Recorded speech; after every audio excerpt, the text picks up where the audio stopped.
Here now with reaction, someone who was also targeted by members of her own party, former Democratic presidential candidate, Congresswoman Tulsi Gabbard. Congresswoman, welcome back.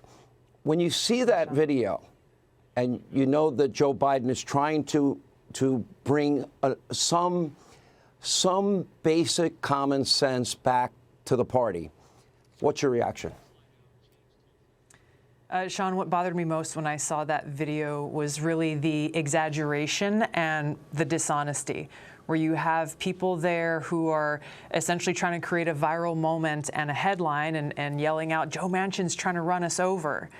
This is just the latest example of a disturbing, larger pattern of dishonesty and disrespect for the American people, where they think that we're just stupid.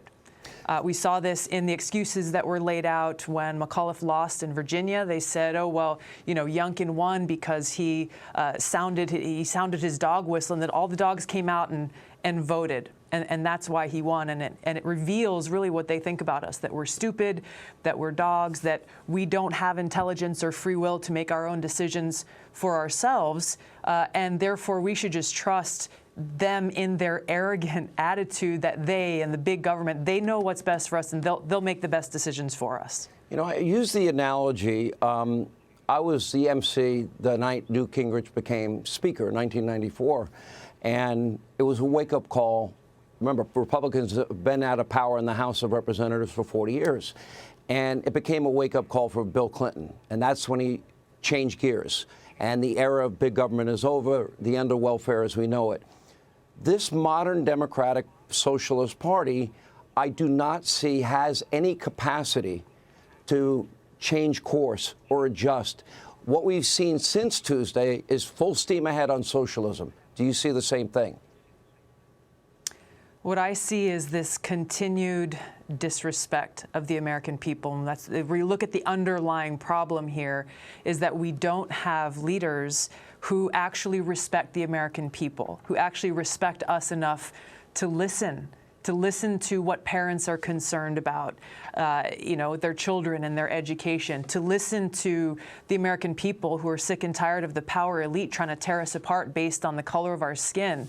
They don't respect us enough to listen. So how can we ever expect them to actually act in our best interests rather than the interests of themselves, their power, or the power of the elite? You know, I'm watching Joe Manchin, and natural gas and coal, these are huge industries in his state.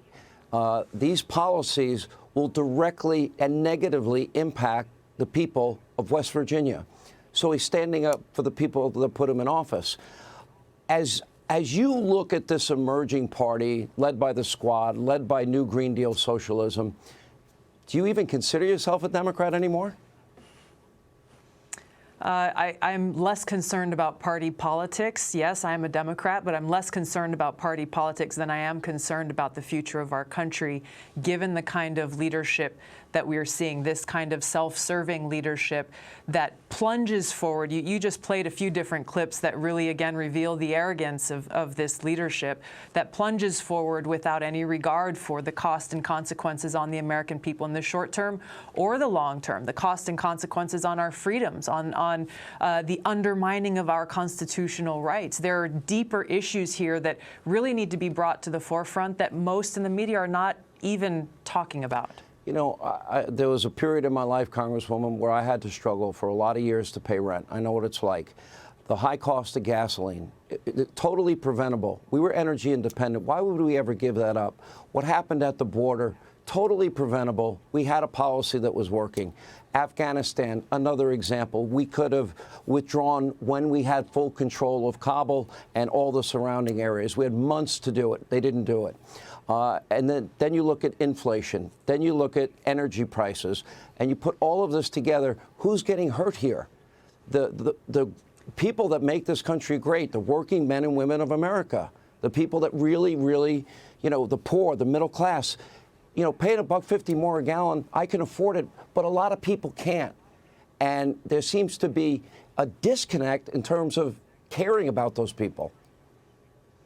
And that's really what's at the heart of the frustration that people across the country are feeling right now, is that they are not being heard, that they are not being seen, that their challenges really are not being addressed by those in power. You listed a number of different challenges, and our representatives in government, they'll have different ideas on how to address those things. But when you look at issues related to open borders and immigration, when you look at issues related to our national security, when you look at issues related to energy independence, we can have different ideas on how to accomplish those things, but those things are concerns that are central to all of us, regardless of political party. So if we treat each other with respect as children of God and come together to say, hey, we need to work together for the good of the country, then we can have that real dialogue that will allow us to move forward and make progress to solve these problems. Boy, I'll give a big amen to that. Well, very well said, Congresswoman. We appreciate you always coming on the program. Thank you. Tulsi Gabbard.